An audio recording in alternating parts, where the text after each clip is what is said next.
Hey y'all, it's your girl Show, and I just finished the first book in the Danger series by India Carter, and I wanted to talk about it. Like, that's really all I could say.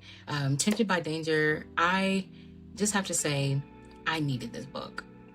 I needed this book for the time of right now. So this is another review. It's not going to be a super in-depth review, just a fun kind of remembering review, thinking about the characters. Oh my goodness.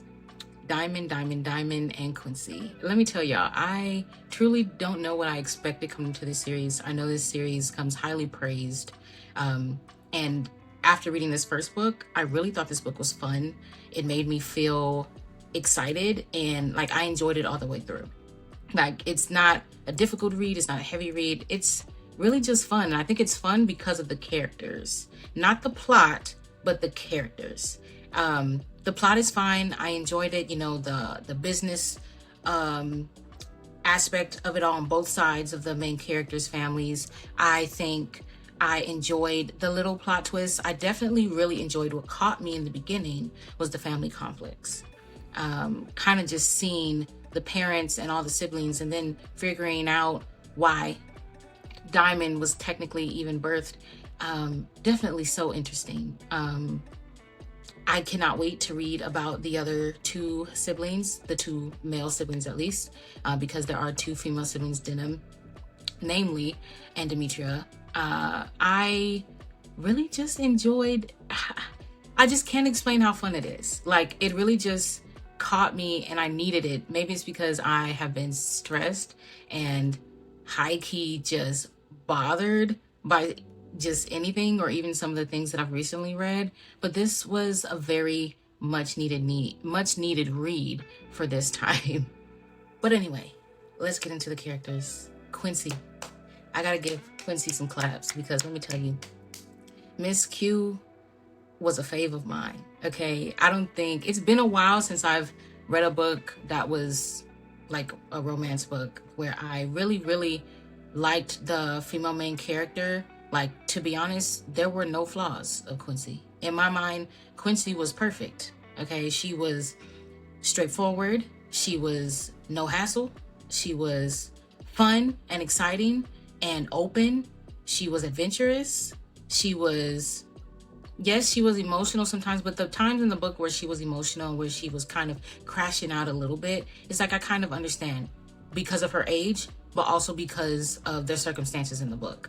So I really enjoyed Quincy entirely. She had many great quotables, and I appreciated her a lot just for the simple fact that she was taking Diamond down. Just as much as Diamond was taking her down, Quincy was taking his ass down. I was not expecting that, but I loved it entirely. I also loved the way that once she found her footing, and she immediately let the butterflies go. She was no longer nervous around this man. Like, you are not about to bully me in my job.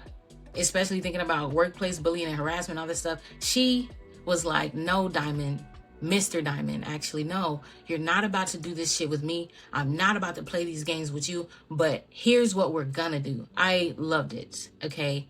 And Diamond, it's like, he definitely had his, issues, or I could say his traumas that relate to his family dynamic. And I think the conversation that he ends up having, though it doesn't erase any of the things he experienced growing up, I think the conversations he had with his mother, because I want to say his parents, I want to say both of them, but really his mother, the conversation he had with his mother, which was very short towards the end, was really important for him to know that he was loved. Like, yes, they treated him as a perfect child, which as a golden child, I completely understand where he's coming from, even though his had a whole lot of other things involved and weaved into it because of the medical nature of his birth and the medical issues that his sister had. So I think still he had a lot to kind of get over. I understand completely why he wanted to be removed from his family, why he needed so much space, why he didn't like being ignored by Quincy. I loved that aspect. I completely resonate with that aspect as well. Not liking to be ignored is a really big thing for me. Seeing that in him, and him acknowledging that at every single turn, every time he felt ignored, he mentioned that shit. Whether it's like, yes, he knew it was something that made him feel a certain way, and he mentioned it every single time. Like, I don't like that shit. You're not gonna do this shit. Like, yes, you can be upset, you can be mad, but I'm going to tell you every time that you're ignoring me, because I need you to know that this is not cool. So I appreciated Diamond. He would have beat my ass for saying Diamond. It's just Diamond. But he also was just a good boss. I think his story with Kia was definitely interesting. I wasn't expecting that at all. I wasn't even really thinking too hard about what relationship they might have had in the past. I really wasn't thinking, oh my goodness, they had a relationship in the past at all. Like, it kind of just surprised me, because I was just thinking, oh, she's just been working here for a while. She knows this man is harsh, and, you know, hey, he's not easy. So she had like a really hard exterior, but getting that backstory with her, it's like, I understand. Because even though it's like, yeah, he didn't do all of those things to her technically, it was his family and they put her through hell. Like, yeah, I can understand why she would blame him, because in the beginning, even though he changed his mind in the beginning, he definitely did not want anything to do with the possible child. And then when it was time, it's like, okay, you know, you really didn't put that much effort into being a part of this child's life before it got here. So I understand the switch up in his mind, like, hey, I'm here now.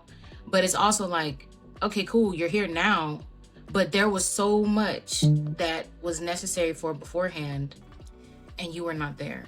So I completely understand why Kia kind of has a very hard exterior. I don't even think it's like she hates Quincy so much. It's more so that she went through so much because of what the dangers put her through, and she ended up losing her child because of it, that no matter what, and especially since it's like Roger kind of put them, which I think is crazy. Roger being such a random kind of side character, to have that much pull to make sure that two people that had such a strained relationship with each other because of unfortunate circumstances had to be in the same space. I was like, hey, fuck this nigga. I wasn't even thinking of him the whole book, but it really was like, fuck this nigga Roger. Also, fuck this nigga Derek. I'm not gonna spend too much time on Derek because he was just a jealous bitch. But fuck that nigga Derek. He needed to go, and he was a literal whore. An asshole in every way. I can't imagine being engaged and about to have a baby on the way, and you worried about me being Quincy as your ex, and I'm trying to move on, and you didn't even tell me that we were supposed to get engaged, or we were doing all this stuff. You're my recent ex, and you just moved on, and now you mad at who I'm with? The audacity. I mean, the audacity. Absolutely outrageous. The characters really moved this story along. I really enjoyed it. I cannot wait to read the rest of the books, honestly. But I really did like Quincy, I loved her aura. That's really all I can say. I loved her aura. I don't like Duncan at all. Duncan Danger. And I hate that for Mrs. Danger, the mother, that she stuck around through all this shit. Because honestly, she should have threw that nigga in the trash. Threw that nigga in the trash. After all this shit, all the scandal and everything, throw that nigga overboard. Okay? I don't understand why none of them threw that nigga overboard. They didn't hold that nigga accountable at all, really.